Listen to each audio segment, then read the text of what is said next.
వి news Telangana news కి స్వాగతం. Bulletin ముందుగా హెడ్లైన్స్ చూద్దాం. నయీం గ్యాంగ్ లోని మనుషులు మా ఆఫీస్ చుట్టూ తిరుగుతున్నారు. జర్నలిస్ట్ శంకర్. పార్లమెంట్ ఎన్నికల సమయంలోనే కర్ణాటక నుంచి తెలంగాణకు డబ్బులు వచ్చాయి. బీఆర్ఎస్ నాయకులు. బండారి గార్డెన్స్ లో జరిగిన జగిత్యాల జిల్లా నూతన మున్నూరు కాపు కార్యవర్గ ప్రమాణ స్వీకార మహోత్సవం. చెరువుల పరిరక్షణకు అక్రమ కట్టడాల కూల్చివేతలు తప్పదు. మంత్రి పొన్నం ప్రభాకర్. ఇక డీటెయిల్స్ చూస్తే నయీం గ్యాంగ్ లోని మనుషులు మా ఆఫీస్ చుట్టూ తిరుగుతున్నారు. రెక్కీ నిర్వహిస్తున్నారు. గత్యంతరం లేకే వీధిల్లేకే ఢిల్లీకి వచ్చాం. ఇక మెయిన్ స్ట్రీమ్ సంస్థలపై ఏం చేసినా కూడా త్వరగా జనాల్లోకి వెళ్ళిపోతుంది. వాళ్ళని ఏం చేయలేరు. ఇండిపెండెంట్ జర్నలిస్టులపైనే దాడులు జరుగుతున్నాయి. జర్నలిస్టు శంకర్. రాహుల్ గాంధీ ఇంటి ముందు ధర్నా చేశారు. కారణం ఏంటి? తెలంగాణలో జర్నలిస్టుల పైన ఎటువంటి అటాక్స్ జరుగుతాయి? సో మేము తెలంగాణ నుంచి వచ్చినాం జర్నలిస్టులం కొంతమంది. సో 3 రోజుల నుంచి రాహుల్ గాంధీ గారి అపాయింట్మెంట్కు ట్రై చేస్తున్నాం 2 డేస్ నుంచి సీరియస్గా. సో ఆయన ఎలక్షన్ ప్రచారంలో ఉన్నాడని చెప్పేసి అపాయింట్మెంట్ కూడా ఇవ్వలేదు. సో ఇవాళ గత్యంతరం లేని పరిస్థితుల్లో ఇక్కడ రాహుల్ గాంధీ గారి ఇంటి దగ్గర ఇక్కడ ఏఐసిసి ఆఫీస్ దగ్గర మేము నిరసన ప్రదర్శన చేస్తూ ఉన్నాము. ఎందుకు చేస్తూ ఉన్నామంటే తెలంగాణలో జర్నలిస్టుల మీద స్పెషల్గా ఫోకస్ చేసి కొంతమంది జర్నలిస్టుల మీద అటాక్స్ చేస్తూ ఉన్నారు. గత 6 నెలల క్రితం ఒకసారి ఫిబ్రవరి 22వ తారీఖు నాడు ఒకసారి అటాక్ చేశారు.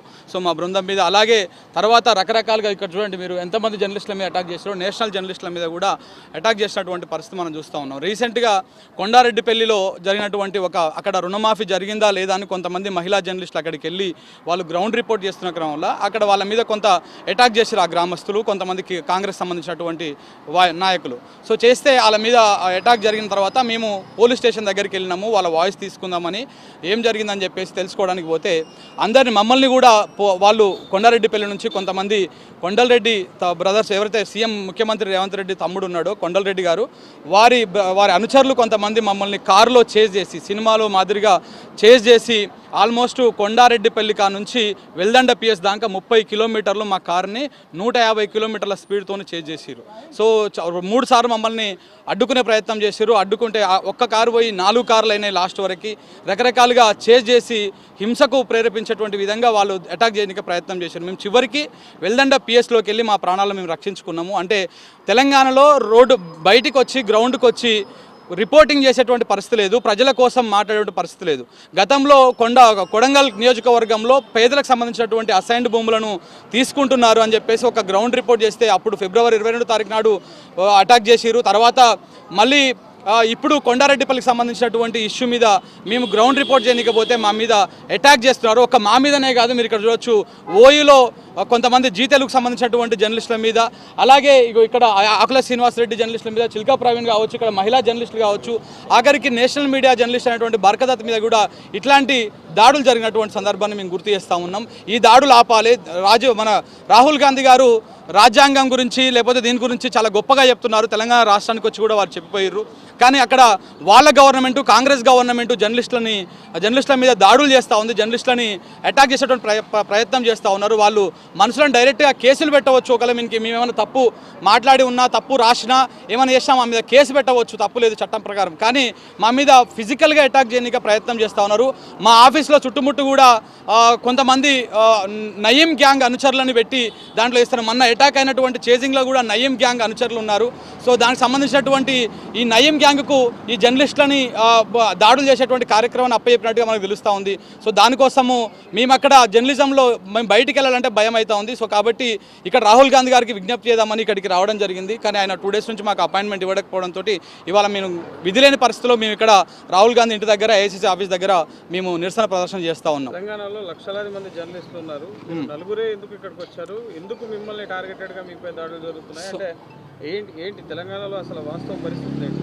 అంటే మేము కొంత ఇప్పుడు రైతు రుణమాఫీకి సంబంధించి కొంత గ్రౌండ్ రియాలిటీని చెప్పేటువంటి ప్రయత్నం చేస్తాం. మిగతా జర్నలిస్టులు చేస్తలేరని కాదు మా ఉద్దేశం, కానీ మేము కొంత యాస్టీస్గా ఏముందో అది చూపించేటువంటి ప్రయత్నం చేస్తున్నాం. అలాగే కొండారెడ్డిపల్లిలో జరుగుతున్నటువంటి ఇన్సిడెంట్ని కూడా, ఒక అనుమానాస్పద మృతిని కూడా మేము దాంట్లో బయట పెట్టడం జరిగింది. దాంతో కొంత పర్సనల్గా కొన్ని మీడియా సంస్థలను 4-5 మీడియా సంస్థలని ఫోకస్ చేసి వాళ్ళ మీద అటాకులు చేసేటువంటి ప్రయత్నం చేస్తూ ఉన్నారు. ముఖ్యమంత్రి దృష్టికి వీటిని తీసుకెళ్ళొచ్చు కదా, ఇక్కడ రాహుల్ గాంధీ దగ్గరికి వస్తే రాహుల్ గాంధీ చూస్తారు, ముఖ్యమంత్రి మీరు సో ముఖ్యమంత్రి కుటుంబ సభ్యులే చేస్తున్నప్పుడు ముఖ్యమంత్రి గారికి చెప్పడంలో అక్కడ అర్థం లేకుండా ఉంది. ఎందుకంటే రాహుల్ గాంధీ గారే అక్కడికి వచ్చి మేము ఇక్కడ ప్రేమని మా తెలంగాణ వీధుల్లో పంచుతాము అని చెప్పేసి రాహుల్ గాంధీ గారు అక్కడికి వచ్చి స్పీచ్లు ఇచ్చారు. సో కాబట్టి దేశమంతా విద్వేషంతో మోడీ నింపేసిండు, మేము ప్రేమని వంచుతున్నామని చెప్పిండు. మరి తెలంగాణ వీధుల్లో అయితే ప్రేమ లేదు, అక్కడ కూడా కక్షపూరిత రాజకీయాలతోటి మేము ఏదో మా ఓన్ ఇండిపెండెంట్గా మేము జర్నలిజం చేసుకుంటుంటే ఫీల్డ్కి పోతా ఉంటే మమ్మల్ని కొన్ని పార్టీలకు అంటగట్టి ఈ విధంగా వాళ్ళ పర్సనల్ రాజకీయాలతోటి మా మీద అటాక్స్ చేస్తూ మమ్మల్ని భయభ్రాంతులకు గురి చేస్తున్నారు. అందుకోసమనే రాహుల్ గాంధీ గారికి ఇక్కడికి వచ్చి విజ్ఞప్తి చేద్దామని ఇక్కడికి రావడం జరిగింది. ప్రభుత్వానికి వ్యతిరేకంగా మీరు కథనాలు నడుపుతున్నారా? ఎందుకు మిమ్మల్ని టార్గెట్? ప్రభుత్వానికి వ్యతిరేకంగా నడపట్లేదండి, మేము ప్రజల కోణంలో నడుపుతా ఉన్నాం. ప్రజలకు వాస్తవాలు చూపించేటువంటి ప్రయత్నం చేస్తూ ఉన్నాం. రైతు బంధు ఎందుకు రాలేదు ఇప్పటిదాకా, రుణమాఫీ మొత్తం పూర్తి స్థాయిలో కాలేదన్నటువంటి విషయాన్ని మాత్రమే మేము ప్రజలకు అందించేటువంటి ప్రయత్నం చేస్తూ ఉన్నాం. నా పేరు శంకర్ అండి. పార్లమెంట్ ఎన్నికల సమయంలోనే కర్ణాటక నుంచి తెలంగాణకు డబ్బులు వచ్చాయి.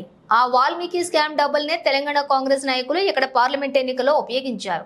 బీఆర్ఎస్ నాయకులు అయితే ఇక్కడ జరిగింది కాంగ్రెస్ పార్టీ కర్ణాటకలో ఈ డబ్బులు బదలాయించింది కాబట్టి ఇక్కడ కాంగ్రెస్ నాయకులకు కూడా ఎటువంటి సంబంధం ఉంది ఈ స్కామ్కి సంబంధించి వాళ్ళు చెప్పాల్సినటువంటి అవసరం ఉన్నది. తెలంగాణ కాంగ్రెస్ నాయకులు చెప్పాలి, బీజేపీ నాయకులు కూడా చెప్పాలి. ఎందుకంటే ఈడీ సిబిఐ కేసు రిజిస్టర్ చేసింది, ఈడీ విచారిస్తుంది. బీజేపీ నాయకులు కూడా చెప్పాలి. ఎందుకు మాట్లాడతలేరు? కాంగ్రెస్ పార్టీ అక్కడ స్కామ్ చేసింది. కర్ణాటకలో ఉన్నది కాంగ్రెస్ ప్రభుత్వము, ఇక్కడ ఉన్నది కాంగ్రెస్ ప్రభుత్వం. అక్కడ ప్రభుత్వ డబ్బులు ఇక్కడ ప్రైవేట్ వ్యక్తుల బ్యాంకులోకి వచ్చినాయి. బీజేపీ కూడా సమాధానం చెప్పాలి. ఇది bank account details of V6 business solutions 4.5 కోట్లు ట్రాన్స్ఫర్ అయింది అఫీషియల్. తర్వాత తెలంగాణలో హైదరాబాద్కు సంబంధించినటువంటి వ్యక్తిని ఈ వాల్మీకి స్కామ్లో అరెస్ట్ చేయడం జరిగింది. సత్యనారాయణ వర్మ, చంద్రమోహన్ వీళ్ళని అరెస్ట్ చేశారు ఈ స్కామ్కి సంబంధించి తెలంగాణ నుంచి, హైదరాబాద్ నుంచి. వీళ్ళెవరో, వీళ్ళకి కాంగ్రెస్ పార్టీ నాయకులకు ఉన్న సంబంధం ఏందో బయటికి రావాలి. ఈయన సత్యనారాయణ వర్మ ఏదైతే ప్రభుత్వ ఖజానా నుంచి వచ్చిన డబ్బులు బ్యాంక్ అకౌంట్లోకి వచ్చినాయో విచ్చలవిడిగా అవి విత్డ్రా చేసి 3.5 కోట్లు దాదాపు ఖరీదు చేసే స్పోర్ట్స్ కార్లు కొనుక్కున్నారు కర్ణాటకలో గిరిజన సంక్షేమ నిధి నుంచి. అదే చెప్తున్నాం, ఇంత దిగజారుడు జుగుప్సాకరమైనటువంటి స్కాములు కాంగ్రెస్కి తప్ప ఎవరు అసలు ఆలోచించలేరు ఈ లెవెల్లో. సో ఈయనెవరు? ఈయనకి ఇక్కడ కాంగ్రెస్ పార్టీ నాయకులకు సంబంధం ఏంది? ఈ 45 కోట్లు ఏవైతే 9 బ్యాంక్ అకౌంట్లలోకి తెలంగాణలోకి వచ్చినాయో అందులో చాలా మటుకు క్యాష్ విత్డ్రావల్ జరిగింది. ఈడీ వచ్చి దాదాపు 8 కోట్లు రైడ్ చేసి రికవర్ చేసినారు. బంగారం షాపులలో కూడా ఈ అమౌంట్ చేరిందని చెప్పి వాళ్ళు ఎస్ఐటి కానీ ఈడీ కానీ బయట ప్రచారం చేసిరు. వాళ్ళంటే అఫీషియల్గా చెప్తారు. ఈ వ్యక్తి 35 కిలోల బంగారం కొనుక్కున్నాడు ఈ డబ్బులతోని తెలంగాణలో. హవాలా అకౌంట్లకు డబ్బులు రావాలి, గోల్డ్ షాప్లకు రావాలి. ఆ గోల్డ్ షాప్లకు వెళ్ళి అమౌంట్ విత్డ్రా చేయకుండా వాళ్ళ అకౌంట్లకు వెళ్ళి గోల్డ్ తీసుకోవాలి. ఆ గోల్డ్ని మళ్ళీ బ్లాక్ మార్కెట్లో అమ్మి ఆ వచ్చిన డబ్బులు ఎలక్షన్లలో ఖర్చు పెట్టాలి కాంగ్రెస్ పార్టీ. ఇది జరిగిన తతంగం. జగిత్యాల జిల్లా కేంద్రంలోని బండారి గార్డెన్స్ లో జరిగిన జగిత్యాల జిల్లా నూతన మున్నూరు కాపు కార్యవర్గ ప్రమాణ స్వీకార మహోత్సవానికి హాజరై నూతనంగా ఎన్నికైన కమిటీ బాధ్యులకు శుభాకాంక్షలు తెలియజేశారు. నూతనంగా ఎన్నికైన మున్నూరు కాపు జగిత్యాల జిల్లా నూతన కార్యవర్గానికి మనస్ఫూర్తిగా శుభాకాంక్షలు తెలియజేస్తా ఉన్నాను.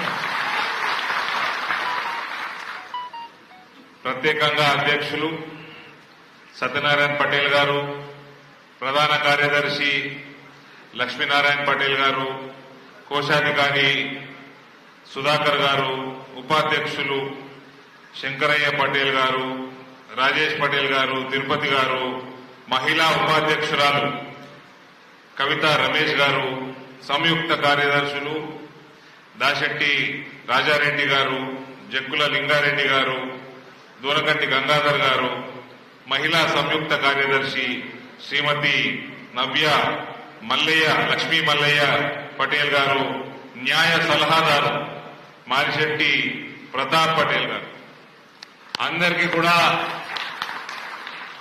ప్రత్యేక శుభాకాంక్షలు తెలియజేస్తూ ఒక రెస్పాన్సిబిలిటీతో కుల అభ్యున్నతికి మీరు రానున్న 3 సంవత్సరాలు పాల్పడతారని నేను ఆశిస్తా ఉన్నాను.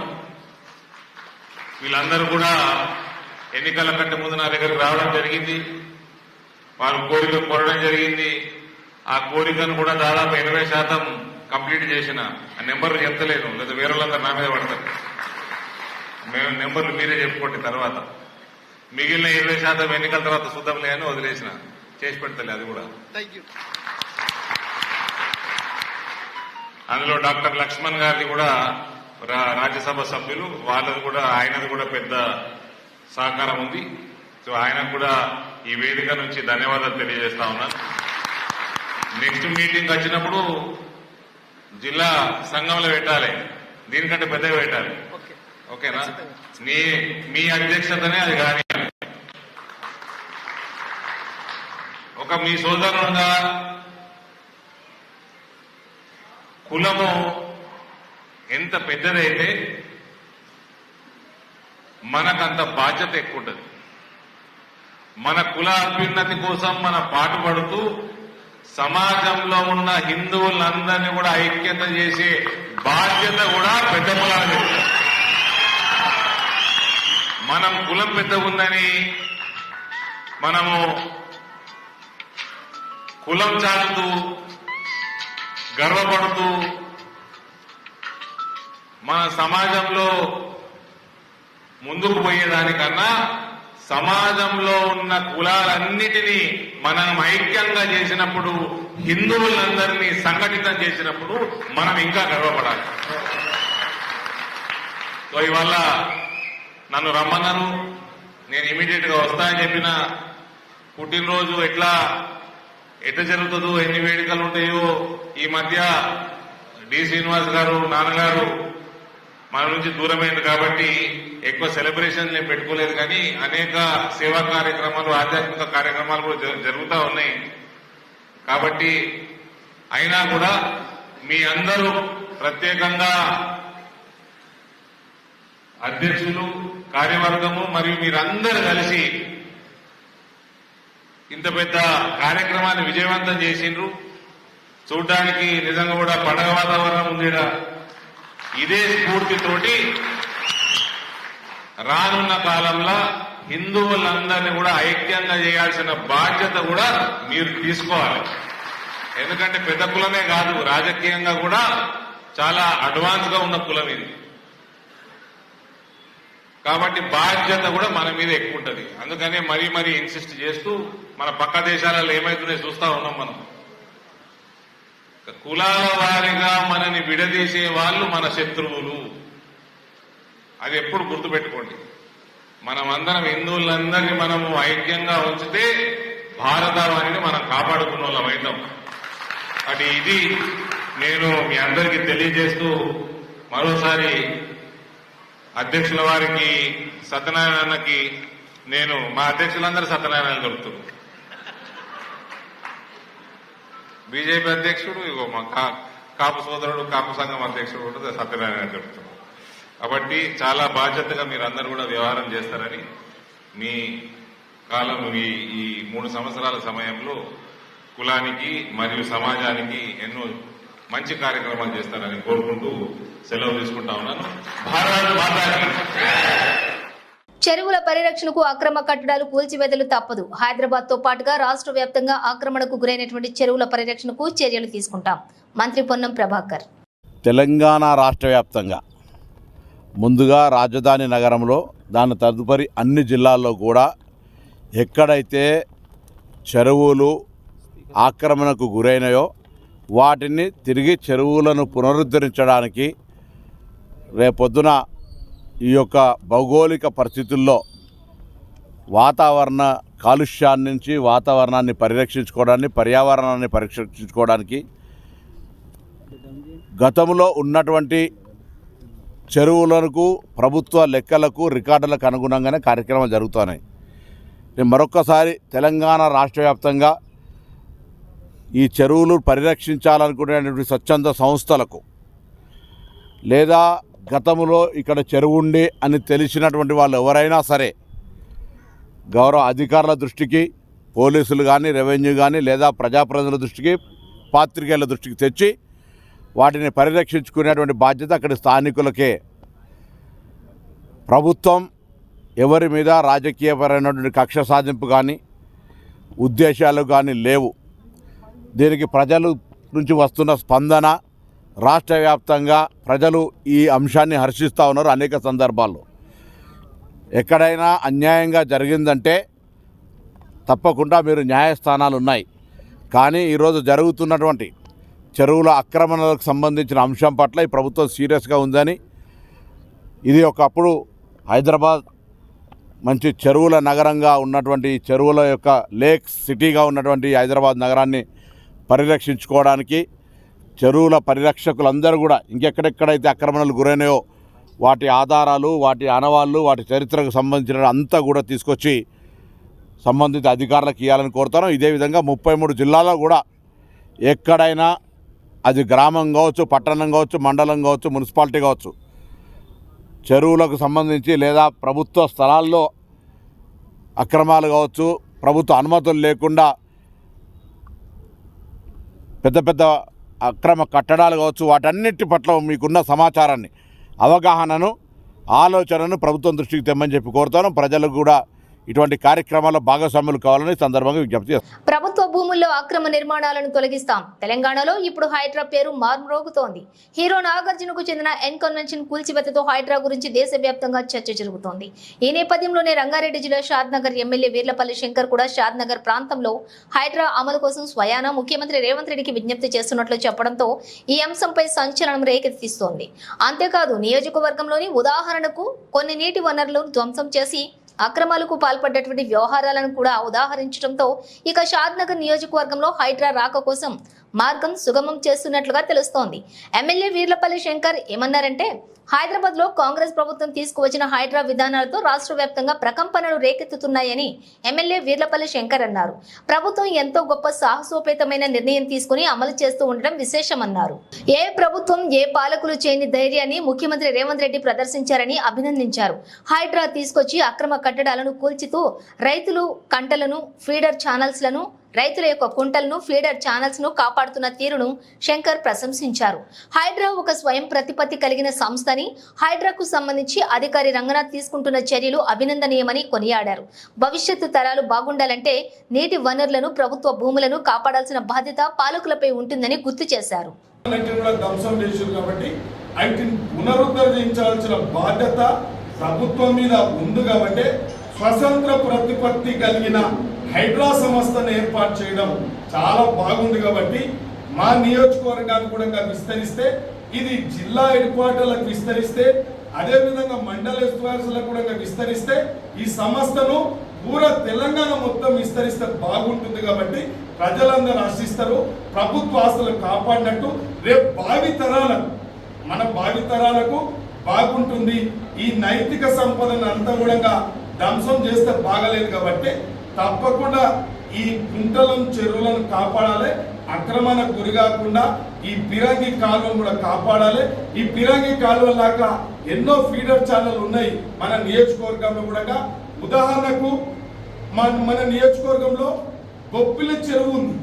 బొప్పిలి చెరువు అలిగెళ్ళినప్పుడు సర్ప్లస్ వాటరు పెద్ద ఫీడర్ ఛానల్ ద్వారా అక్కమ్మ చెరువుకు, అంచుకుంట చెరువుకు పోతుంది.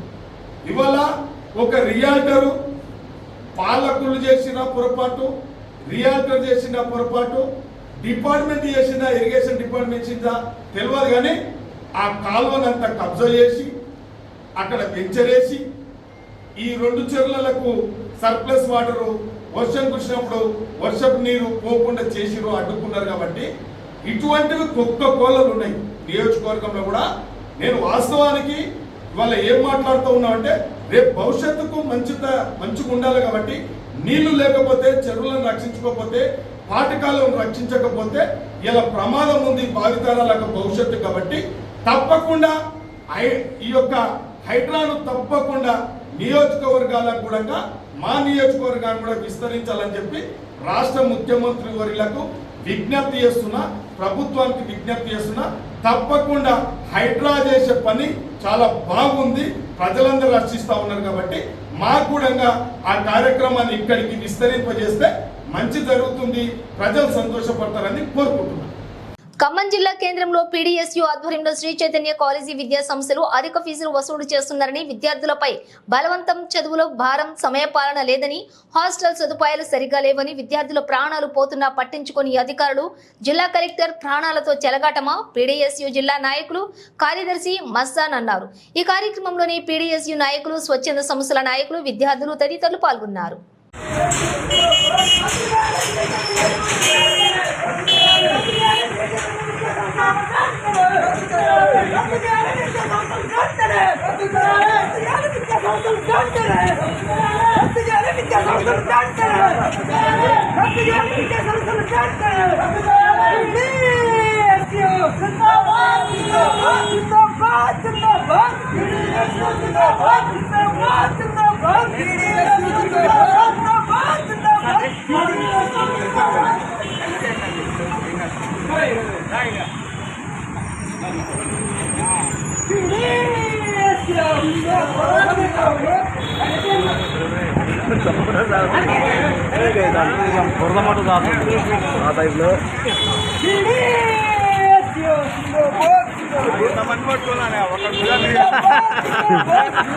ఈ అక్రమ అరెస్టులను శాంతియుతంగా ధర్నా చేస్తున్న క్రమంలో ఈరోజు పోలీసు యంత్రాంగం అడ్డం పెట్టుకొని అరెస్ట్ చేయడం అనేది చాలా సిగ్గుచేటు.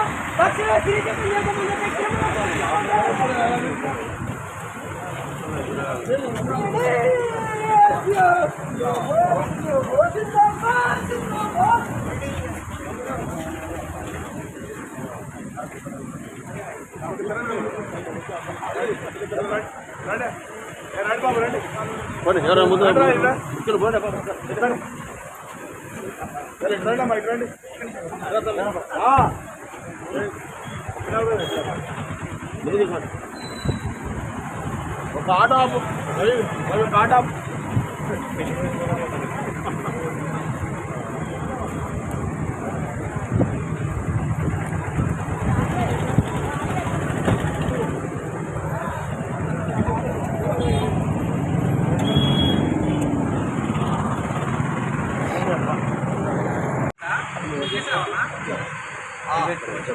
అది బైక్ కెమెరానికి ఓకే.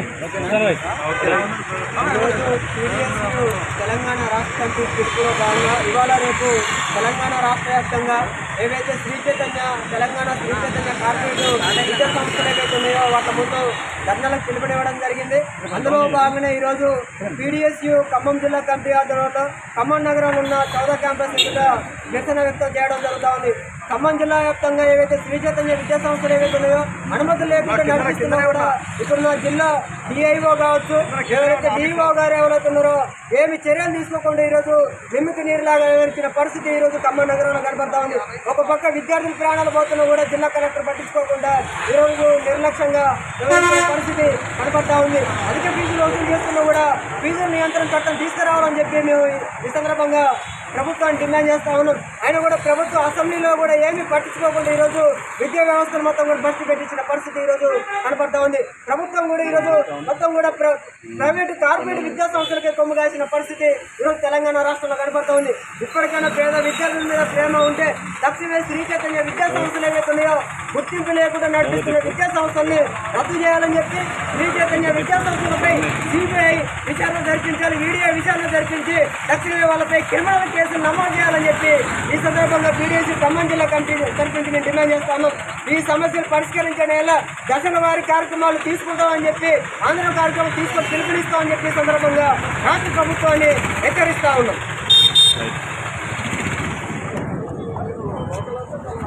బులెటిన్ ముగించే ముందు హెడ్లైన్స్ మరోసారి. నయీం గ్యాంగ్ లోని మనుషులు మా ఆఫీస్ చుట్టూ తిరుగుతున్నారు, జర్నలిస్ట్ శంకర్. పార్లమెంట్ ఎన్నికల సమయంలోనే కర్ణాటక నుంచి తెలంగాణకు డబ్బులు వచ్చాయి, బీఆర్ఎస్ నాయకులు. బండారి గార్డెన్స్ లో జరిగిన జగిత్యాల జిల్లా నూతన మున్నూరు కాపు కార్యవర్గ ప్రమాణ స్వీకార మహోత్సవం. చెరువుల పరిరక్షణకు అక్రమ కట్టడాల కూల్చివేతలు తప్పదు, మంత్రి పొన్నం ప్రభాకర్. ఇవి బులెటిన్ విశేషాలు. మరో బులెటిన్ తో మళ్ళీ కలుద్దాం.